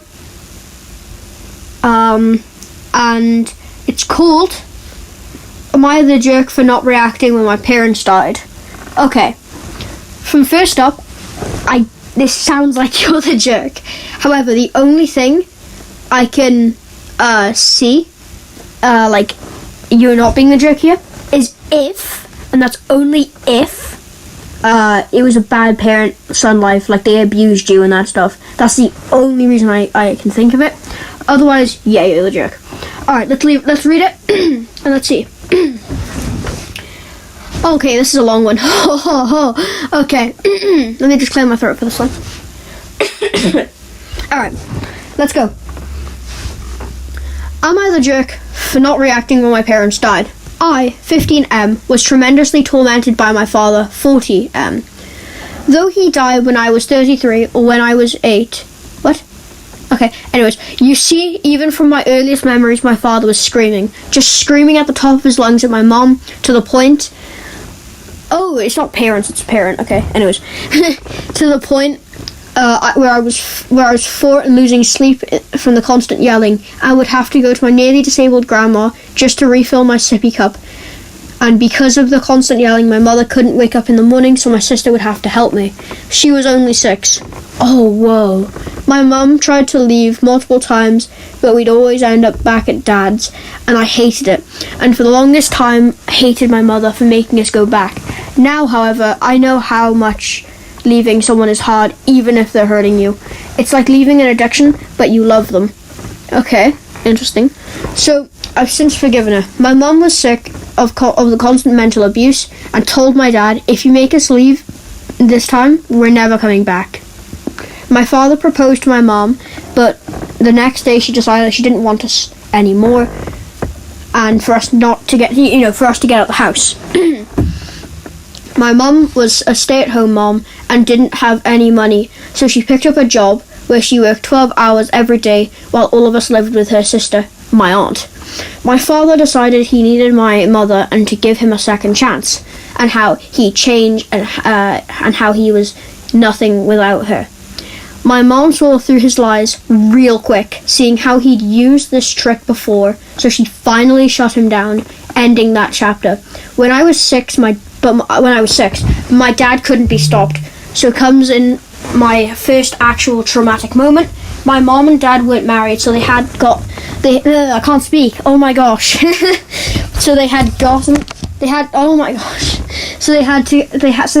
my gosh, I can't speak. So they had us go from either house with our decision. So basically they had to go from house 1 to house 2 to house 1 to house 2. Anyways, I only ever wanted to be with my mom, but my sister only wanted to be with my dad. So I never really got to connect with my sister in my younger years. So I was at my dad's and my mother picked me up. It was around 10 o'clock at night, so 10 p.m. And I was sitting in the passenger seat, even though I was too young. My mother put the key in ignition, but just then my father pulled open the passenger side door where I was sitting, jumped on top of me, broke the key and ran into my father's house. My mother called the police, and after a long grueling process we were finally able to leave at 8 o'clock, a full 10 hours after we were originally tried to go home. Wait, 8 in the morning? You were up at 8 in the morning? Oh my gosh. My second most traumatic moment, oh my gosh, I feel so sorry for this person, happened when I was being picked up from my mother. Yes, again. However, this time it happened when I was 5 in one of the times my mother left. My dad, eventually got back together. My mom knocked on the door and I ran to it and opened it. At the same time, my father picked me up in a death grasp while still holding me to walk towards the kitchen. Okay. No matter how much I squirmed, I couldn't get out of his grip, and I didn't know what to do. I feel sorry for this person. My mother walked into the house and saw what was happening, and she also didn't know what to do. So she hit me with the most dreaded decision I've ever been faced with. Who do you want to go with, me or Dad? My father wasn't always a bad dad, and it was like he had a switch in his brain that flipped willy-nilly. Basically, just randomly. More on that later. And with the decision, I mean it. I can't speak today. Oh my god. Okay. However, okay, right, found it. I mean, it was between my parents. No kid should have to go through that. However, I needed to, and I picked my mother, which finally made my dad let go of me, making me free at the last. Fast forward a few years, and I'm now 7, and my mother finally got a house. Congratulations. Even through the hardest part of life, you're still moving forward, and you're still staying strong. Well done for that. While so far, this entire story has just been about me and my problems, this didn't just affect me. I mean, my mother lost her love, and my sister was way closer to my dad than my mother, so their split really hit her like a train. So this part of the story will be about my mother. I was at my cousin's, oblivious to what was about to happen to my mother. My mother was on the couch talking to some friends when my dad started banging on the door. My mother, seeing how it was my father, told everyone to hide while she tried to take care of this. She started to tell my dad off and to go away, but that made my dad angry. So without warning, he broke the window right above the couch and jumped inside of the house. My mother's blood went cold. She didn't know what to do, so she just grabbed her purse, which had her phone and her car keys. It was booked, oh my god, and booked it out of the house. She tried to leave using her car, but my dad popped all her tires and keyed her car evidently before he started pounding on the door, and my mum started to run down the street screaming help, help, but no one came, and my dad caught up to her. My dad started trying to make her, oh my god, my dad started to try and take her bag from her, breaking her thumb in the process. Oh my gosh, this father needs to go to jail. I'm gonna be honest, he needs to go to jail. My mother went to drugs to ease the pain of the split, while my sister decided to always be irritable, making me her source of hatred. Okay, making me a source of her hatred. My father didn't do another big scaring thing, but a lot of small ones, like putting hand sanitizer all over an open wound I got from him. Also pushing me off a bike to teach me to bike fast, or in other words, bike as fast as I can away from him while he sprinted at full speed towards me. I was 7. I can make an entirely different story on the stuff my sister did to me, and I might, but you're not here for those traumatic instances. You're here for the traumatic instances of my father. So now I'm 8 and it's 9 days away from my birthday, and my mother had recently lost her house, so we're back to living in my aunt's. I hope that this has a nice ending. I'm gonna be honest, it sounds like their life has been full of like sadness and misery. I hope it like improves. I was playing video games on my Xbox. My mom bursts into my room. Her face is red and puffy while there's tears streaming down her face. She said, your dad's gone. We rushed to the car and sped all the way to my grandma's, which was about 40 minutes away. When we got there, everyone was crying while I was the black sheep. Not even a single tear came from my eye. Everyone kept on saying how he was so young he didn't deserve this. But I couldn't wrap my head around what they were saying. I mean, my father tormented us, but now he was dead, and it didn't matter. The cops showed up and said they found him dead in a restroom stall. He had unalived himself. I can't really say that on YouTube. My mother let out a yelp, like one you might hear from a dying pig. You might hear a dying pig make. The sister ran into my grandma's house and locked herself in a room. Honestly, okay, I feel bad. No one deserves to go that young, no matter what happens. However, it does seem like the father was going through a rough patch. But I hope the family does move on and have a nice time. Like acknowledging all the good things that happened in his life, not all the traumatic ones.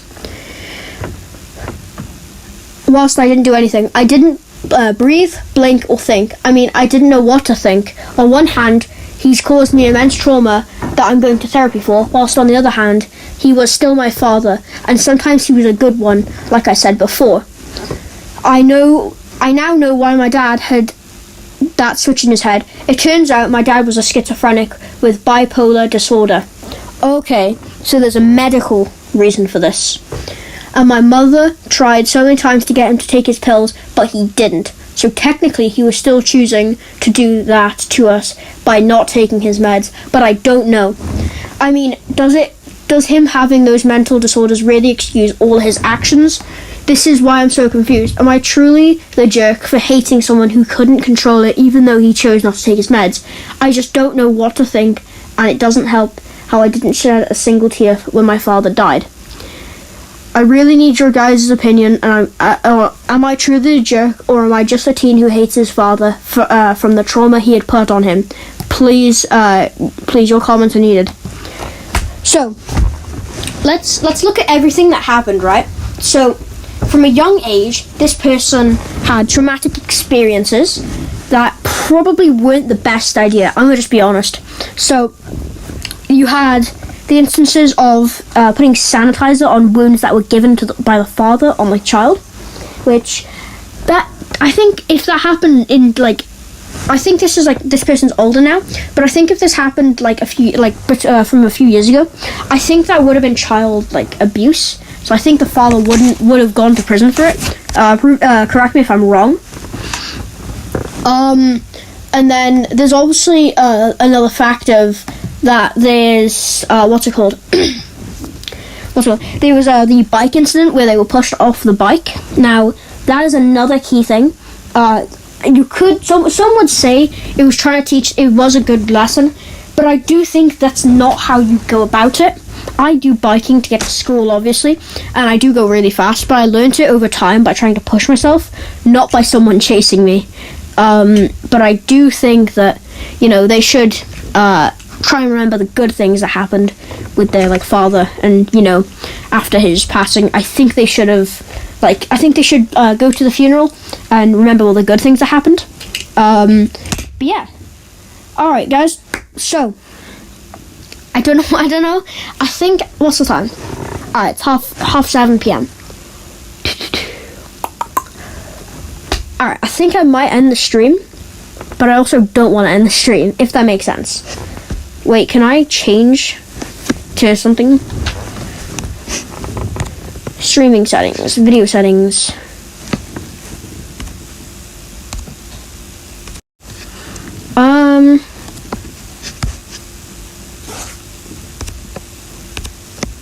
Wait, alright. What can we do?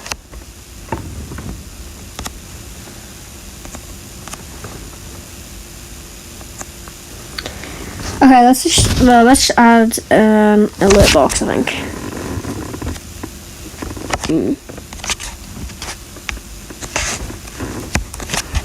Alright, so what should we do? I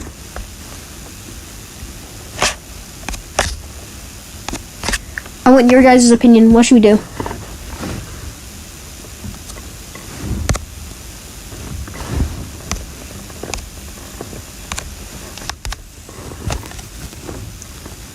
It's 2:21. I'm kind of bored. Do you guys want to play some Roblox?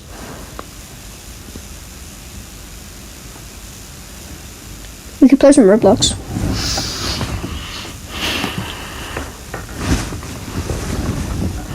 Do I leak the event? Chat, should I leak my live event, or should I wait for you guys to experience it all together? You need to add. Okay. What's your ult? Send it.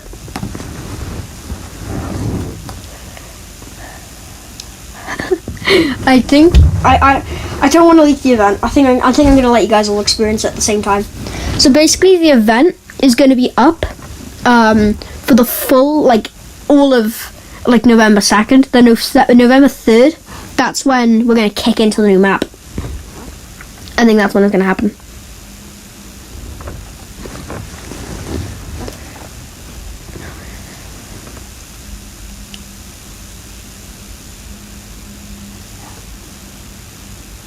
Yeah, what's your ult?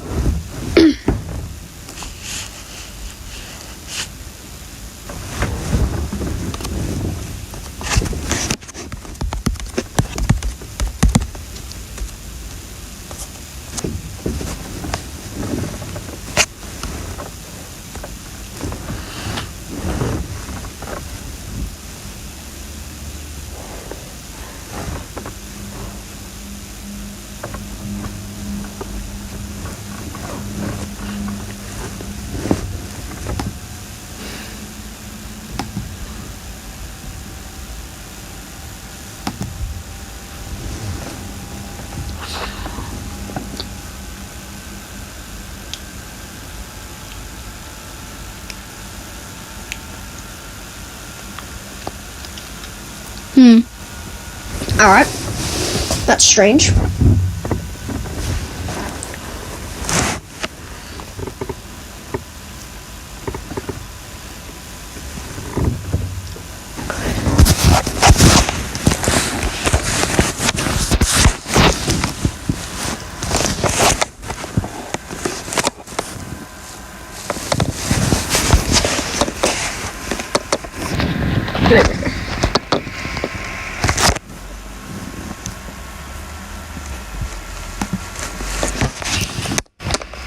There you go, that's my user.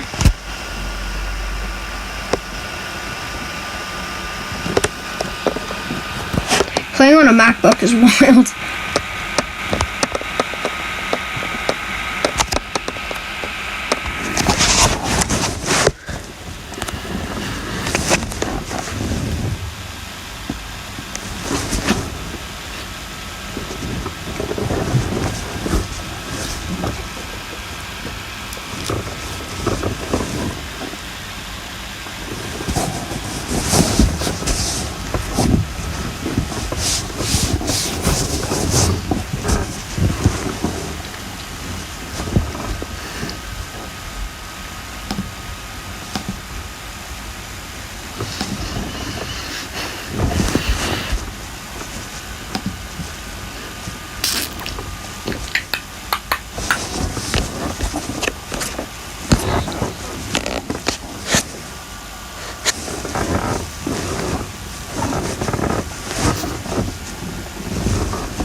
Yo, what's good, Joe? How you doing, bro?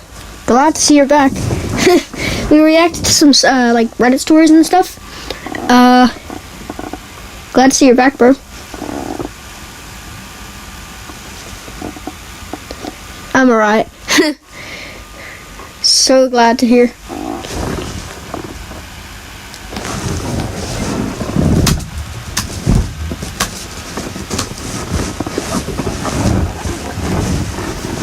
You sent the friend request? Alright. If you want to play Roblox with us, you can do that.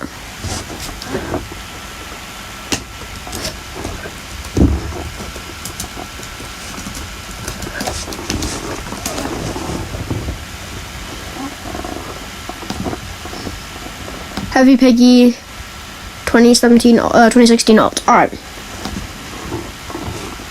Okay, what game should we play? Should we play,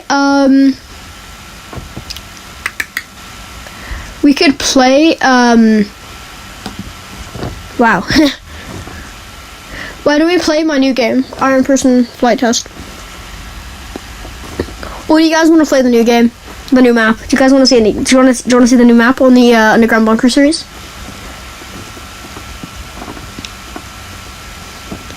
I don't know. I don't want to leak anything. For a while, I had breathing problems since my nose would start filling up about every hour, so I had to clean it daily. So that sucked. Oh, I feel bad for you. Is it better now? Hope it is.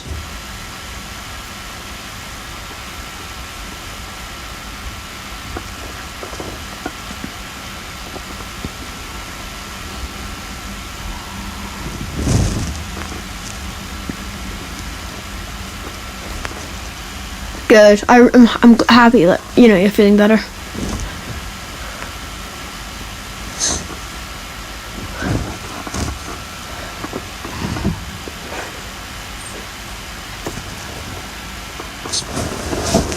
All right, let's see. What game should we play, guys?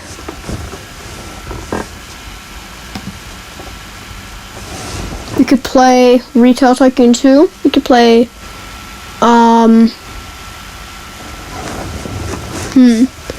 let's play Clothing Factory Tycoon. Working on a Halloween game? That's crazy. Where's your mod?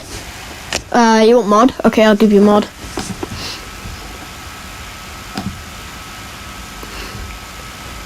There you go. Welcome to the mod team. You are now a mod. What's good, Royal? How we doing? Damn, we got everybody in here. Holy!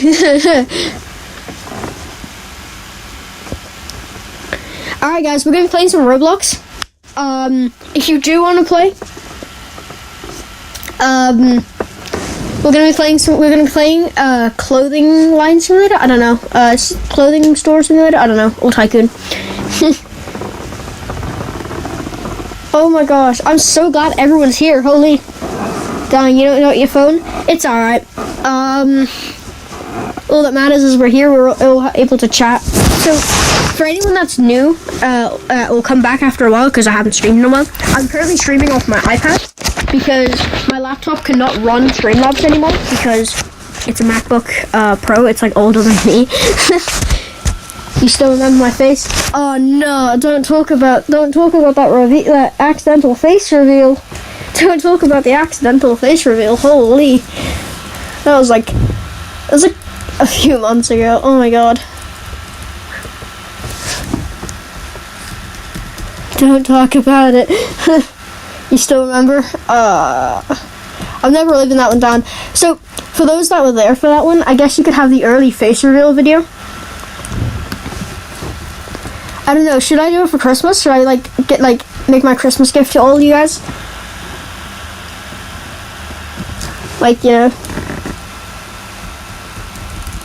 Your eyesight can recognize anything even in 1 second. So you don't know how I actually look. You know how I look without my glasses. That's the thing. Lesson 1. You know how I look, not how I am.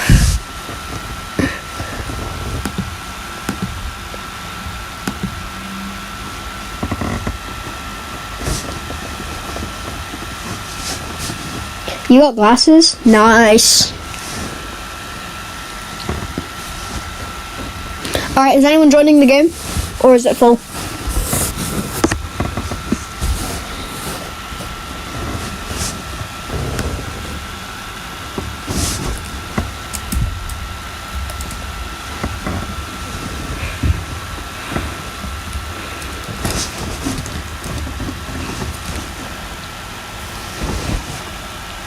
By the way, you ain't getting a face reveal. Yeah. Okay, so basically, I think for Christmas I should probably give you guys face reveal. I'm gonna do it.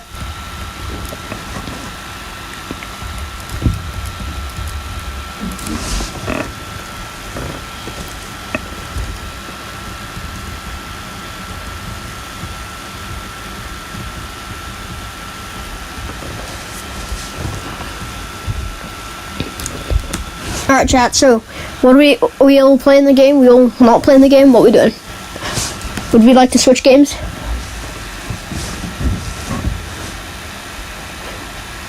Maybe soon. Nah, don't force yourself, bro.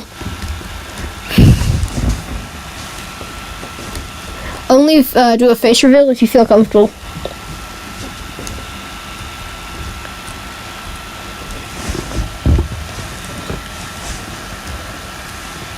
One second, okay.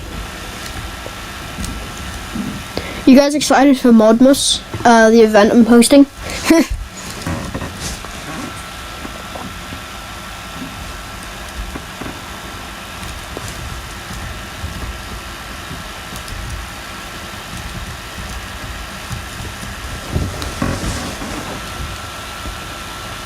Check your channel in a second. Alright. I'll be there now.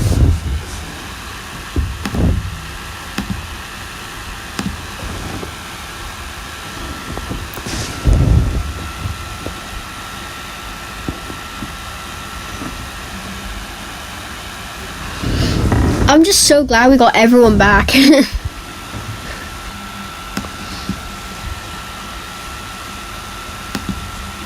We got the OGs.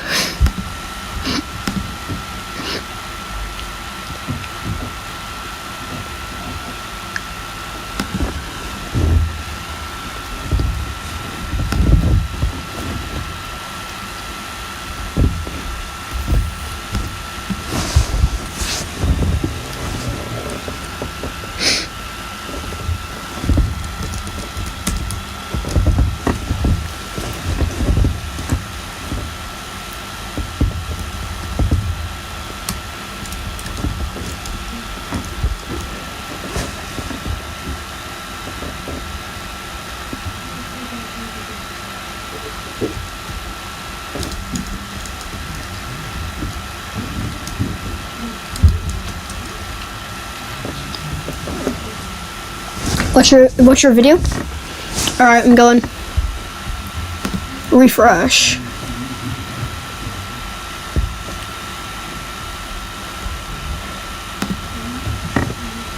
Smiley face.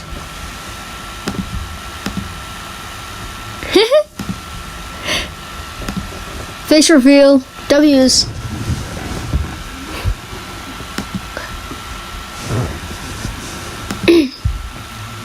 Yeah, it's a cool face reveal. Glad of it.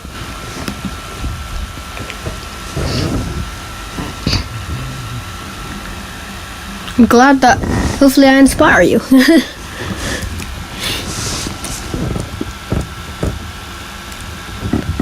Okay, we're gonna dye the fabric.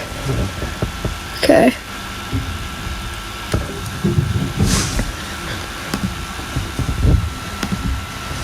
What do you guys think of KSI's new song? From the screen to the ring to the pen to the king. That one. Did you guys know that that's his crown on his bling? There's always drama when he rings. See, I believe that if I... I'm not gonna start singing the chorus. See, I believe that if I see it in my heart, smash through the ceiling, 'cause I'm reaching for the stars.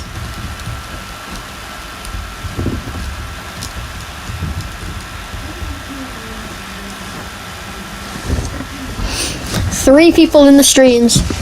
Hello everyone.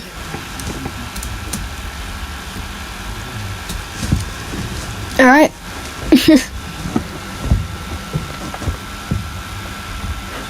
From the screen to the ring to the pen.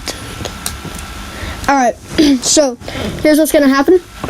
In a little bit we're gonna end stream. In about like 20 minutes. Because I got some stuff I gotta do, but it's been fun streaming. I hope soon I can do a skateboard stream to show you guys my skateboarding skills.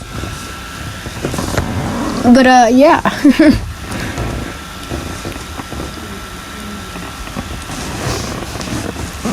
Now, obviously, I'm still learning skateboarding as well, so, you know, is what it is.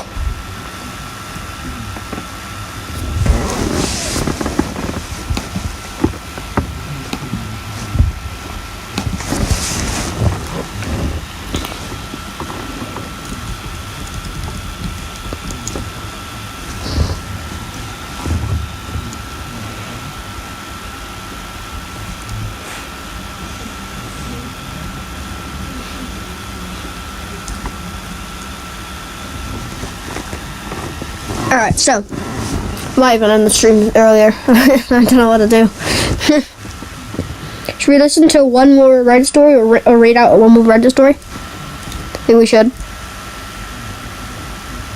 It's not ideally what I want, you know? But, yeah, I guess it'll do.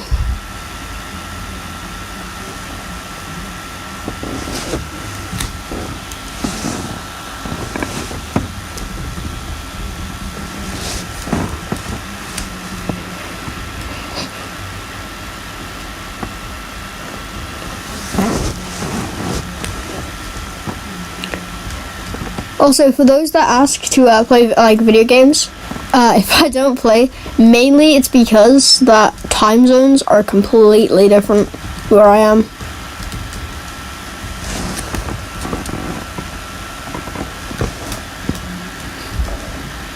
Like right now, it's like I'll be ending stream at 8 p.m. my time, so that's in 20 minutes.